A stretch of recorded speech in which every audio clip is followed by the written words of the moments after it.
Nobel Prize in Chemistry was given for the decomposition of ozone by these three people here. So, why am I talking about that? Well, one of them is called, when you get the Nobel Prize, you can write your own autobiography. And Molino did that, and here it says that after they published their paper, the years from the publication of the paper, they decided to communicate with other scientists, but also policymakers and the news media. They run around and talk to the news media. When I published a paper, I never done that. And so they realized they tried to change the world and get the thing. And they did not say that. I say that. They also wanted to make themselves famous. And they did. And they got the Nobel Prize. So what is this all about? Well, we have an ozone layer in the atmosphere. And the ultraviolet comes from the sun, and the ozone layer forms around here. And most of the ozone layer forms at the equator. And it gets distributed around the Earth. That's what happened. And in 1970, so they started measuring the ozone layer. And they found out, what they found out was that in the South Pole, they just shrank. Normally, the ozone is like 300 or so, and the South Pole is just shrunk. That's called an ozone hole. And when you get any deeper, then they start talking about the range of the ozone. And trying to scare people. Children were very scared because they thought they could fall into the ozone. So it was a big, big deal. Now, I'm from Norway, and Henriksen and the other people are from Norway. And from 1934 to 1970, actually, they had measured the ozone. And published in this very reputable magazine. And what they found out, actually, unfortunately, they didn't measure this period here because they didn't get any money. So what they found out is a very clear conclusion. The long-term measurement of the thickness of the ozone layer in Tromsø, north of Norway, since 1935, shows that the annual mean value can vary as much as 80%. For no decreasing can be also counted, and no correlation with increasing amounts of chlorine and halogen compounds in the atmosphere are found. There's no effect. People who started measuring started in the 70s, and they claimed there was a big effect.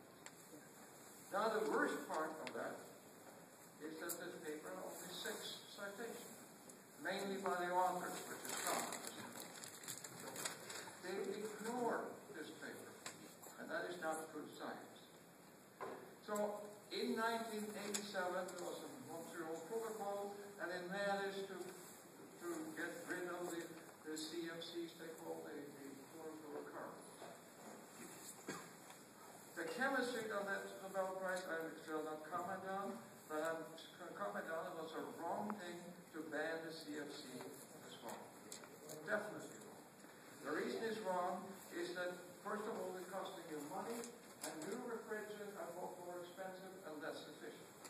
So because you want to cool things off, you use much more energy than you would have if you should cool it carbon.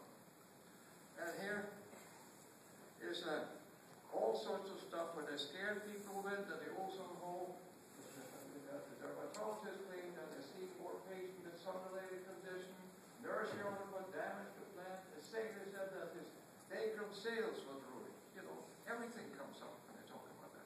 And sheep are going blind and children. And here's another thing, that the effect on the crops and so on. And so again, possible characteristics and the consequences, you know, they scare people. So here is the U.S. Environmental Protection Agency.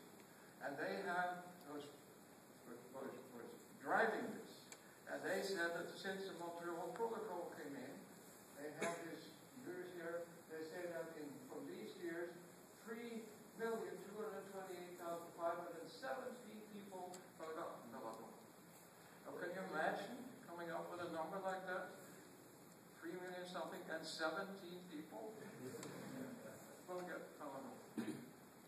I mean, it is just ridiculous. If they said 2 million, 3 million, and some I might have believed it.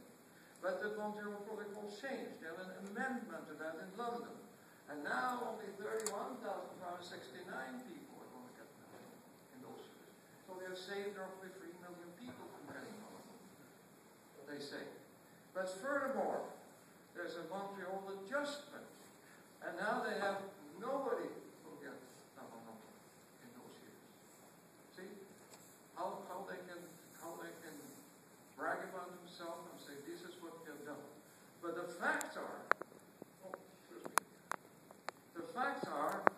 that there are theoretical reasons to believe that the decrease in ozone will lead to increased ultraviolet. There is no direct observation linking ozone depletion in higher incidence of skin cancer. There's no correlation at all. And of course, one big reason for that is that the depletion of ozone hasn't happened. There hasn't been any depletion of ozone. So can you see an effect from it? See, that's the whole point. But people don't want to look. So here is the reason. Now everybody measures the ozone layer from 1970 or so. And here's the one over Oslo in Norway, and you see it drops a little bit. You would think that since they introduced this thing here in 1970 or 80 or so, that the ozone will have gone up. It will be thicker now, because they know there's cultural environment in the air. But it hasn't changed. And it has never changed. The same now over Tromsø as it was in 1934. But that's the way it is. Now, this is why I came here. And I am looking at Al Gore and holding up the diploma for the Nobel Prize.